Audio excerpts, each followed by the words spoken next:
Training camp is finally over, and the Baltimore Ravens are heading into their second preseason game versus the Atlanta Falcons tomorrow at noon. But first, we have to discuss the hypocrisy that is consistently and constantly going on with some people in the Baltimore Ravens flock. And if you don't know what I am talking about, all you have to do is look at the thumbnail. Now, they may not represent the actual people, one of them does, but they may not actually represent the actual people involved, but it represents an idea, an ideal, philosophy, or a thought process, as you will, with this Ravens organization for as long as I can remember. Back in the day, way back when, in the early 2000s, a long time ago, they used to talk about how defense wins championships. And if you look at it now schematically, actually dig into the data, that's not necessarily the case nowadays. But the Baltimore Ravens still have this defensive first philosophy that they feel will finally break through in the playoffs. No matter how many years we keep going round and round and round and round and round and adding more and more and more and more defense, we keep running into that same brick wall with the same results. But the thing that caught my eye this time was the fact of the matter of the Brandon Ayuk situation, the CeeDee Lamb situation in Dallas. Two high-profile wide receivers that may be up for grabs. We really don't know, but it's not even the reality of them coming to Baltimore, which kind of gets to me. What gets to me is when we came out here and said, and I made videos and the rest of the people said, hey, let's go get us a Brandon Ayuk. Let's trade for him and make this offense even better because we desperately need a number one wide receiver. We need someone outside of Zay Flowers that can break down a defense and make clutch catches. Then the at-home capologists, the couch financial specialists all came out and said, we can't afford it. How are the Ravens going to pay all of this money? Like, we just can't afford to pay for a top tier wide receiver, which the Ravens have never done throughout their entire existence. But to my knowledge, you can make anything happen that you want to make happen. And the Ravens have proved this in the past, that when they really want a defensive player, they'll go and make the money and find the money to get them. Just like a couple years ago, we didn't have the money, but the Ravens were going to take on Xavier Howard's $15 million cap hit. How are they going to do that with no money, with no change in those cushions? How are the Ravens going to bring in a player with a $15 million cap hit at cornerback? They were going to find a way then. Why could they not find that way now? But the Ravens not going out here and getting a top-notch, top-tier wide receiver was not the issue. The issue was a week or so later when Haason Reddick, who was traded from the Philadelphia Eagles to the New York Jets, came out and told the Jets that he wanted a trade. Like, he was sick and tired of what was going on. He has not been to the Jets facility. He has not been a part of any practice, any walkthroughs. He has not done anything with this team because he is in search of a new contract. Now, the first thing that came out when this trade was announced was, we need to go get and trade for Haason Reddick. But yet and still, it's not clicking. It ain't hitting them up here.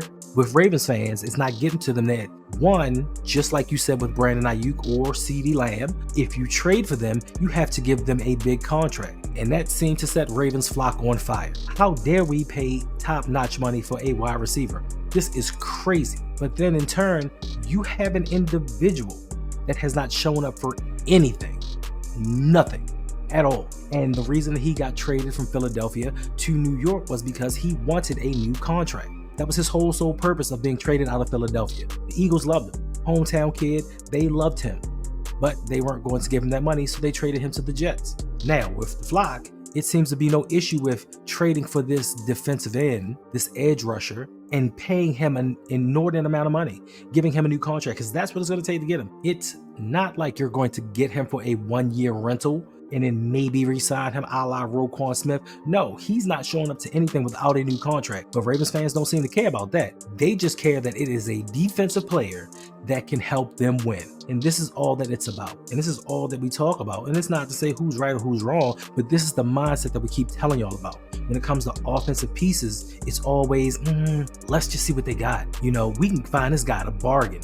But when it comes to defense, we will throw all our chips in the middle of the table on a pair of threes and think we about to win something because we have it. And that is my issue.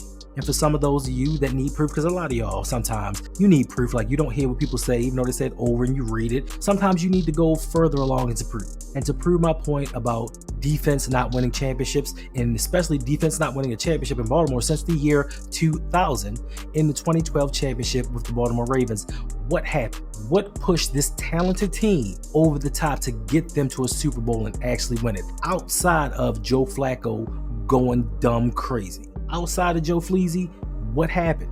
One, they traded for a dog in a wide receiver. They got a wide receiver in here that was an alpha. One that no matter what happened, and we saw it in the playoffs, we saw it in the Super Bowl, when Joe Flacco needed to make a completion, when we had a third down and needed to convert, he had a guy that he knew, if I throw that ball up, he's going to come down with it, or nobody's going to come down with it. And we haven't seen that in a while. And this is not to slight Zay Flowers. Zay is very talented at what he does, but Zay is not a 50-50 catch ball type receiver. He can do other things, he has his role, but Lamar does not have that individual, a la a CeeDee Lamb, a la a Brandon Ayuk. But then more importantly, let's dive into it a little deeper. What two things happened to catapult the Ravens? Because if you were a Ravens fan at that time, you know that the Ravens were on a skid at the end of the season until they beat the Giants. Now, not counting that last game that Tyrod Taylor started versus the Bengals, but up until they beat the New York Giants, the Ravens were tail spinning. Two things happened. One, they fired their offensive coordinator and brought in Jim Caldwell to take over the offense. And Jim Caldwell is a bright offensive mind, and he highlighted and accentuated the talents of his quarterback. He didn't run his system in there. He said, listen, these plays work. This is what we're going to run. But more importantly, when the playoffs began, the Baltimore Ravens said, you know what? Bump everything we were doing from the beginning of this season. Put the 5 best offensive linemen in that we got, and let's rock with it. And that offensive line went off. All world. So Joe Flacco had the dog wide receiver. He had the offensive line to protect him. For a lot of people that thought Joe Flacco wasn't elite, for a playoff run, he was just that, elite, along with the things that were put upon him. Yes, we have Todd Monken in here. Waiting on year 2 to see what he's got. Offense is looking a little bit better. Zay Flowers, 1,000-yard receiver, no doubt about it. What do we have outside of him? Who do we have if they try to double him? Because you're going to say, oh, well, we got Mark Andrews and Isaiah Likely. Are they going to be on the field together, taking away coverage? Mark Andrews has not been the same since that 1,300-yard season. Isaiah's doing his thing, but as far as starting to dictate coverages, he's not going to get that respect early on.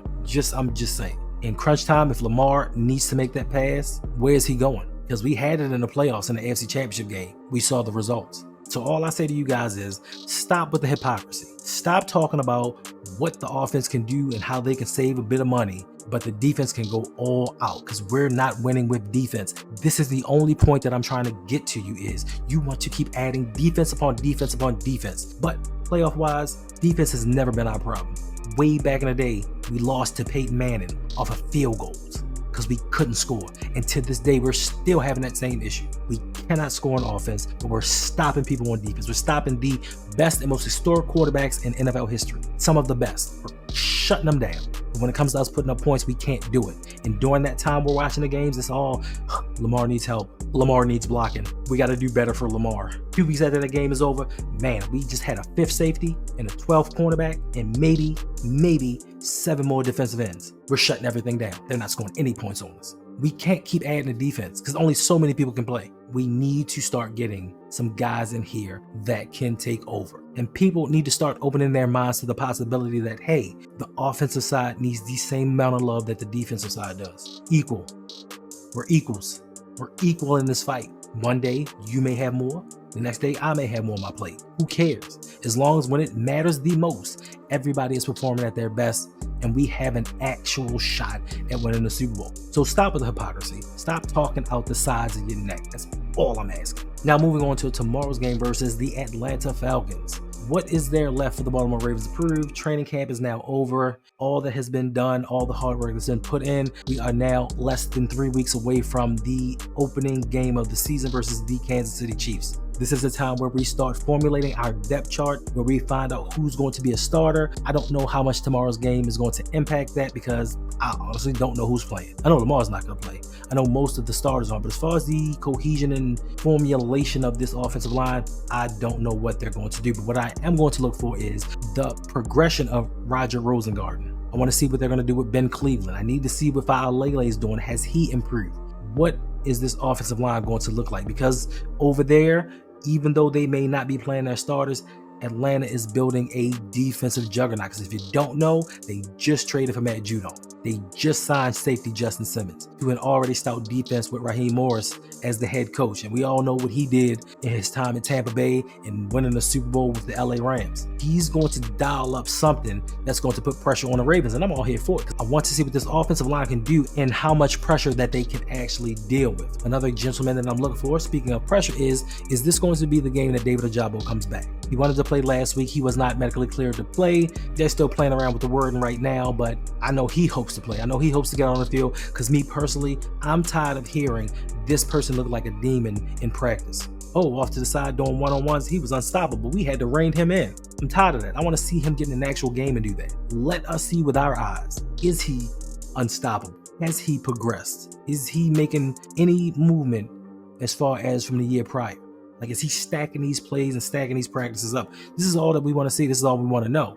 We don't want to hear the same old rhetoric of, the doctors wanted to clear him, but we wanted to keep it safe, though. Like, he has to get some game reps. If David Ojabo is going to make an impact on the season and stay healthy, he has to get in the practice of being in football shape. And the only way you do that is playing actual games. Yes, the practices and a couple of series here, that stuff ain't doing it for you. He needs to play. So he is one that I'm going to be keeping my eye out for during tomorrow afternoon's game. And I'm also going to be looking at Josh Johnson. I don't think I even need to explain this. I think that is enough said. Josh Johnson, we already know.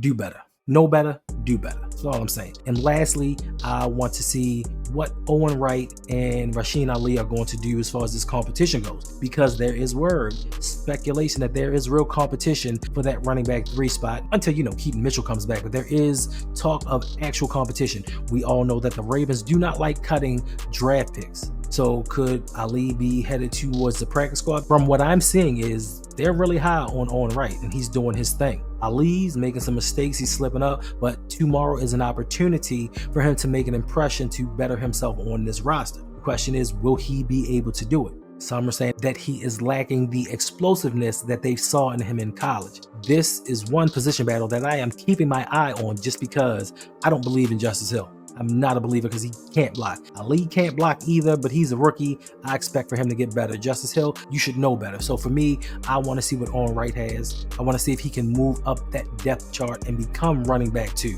He has a burst, he has a wiggle, he knows the system, and he's a hometown kid. What more could you ask for? So as for the game versus the Atlanta Falcons tomorrow, these are the things that I'm looking for. And one big test is, even if Kirk Cousins doesn't play and Michael Penix does, he is technically a starting quarterback in the NFL, quote unquote. So now we get to test some of our team versus a starting caliber quarterback. I, for the most part, want to see the offensive line and what they have to offer. And most importantly, the thing that is most paramount to me, everyone coming out healthy. No more injuries, no more injury scares, nothing. You get in, you get out, you go home, and that's it. So hopefully I will see you guys after the game. If not, catch you in the next video.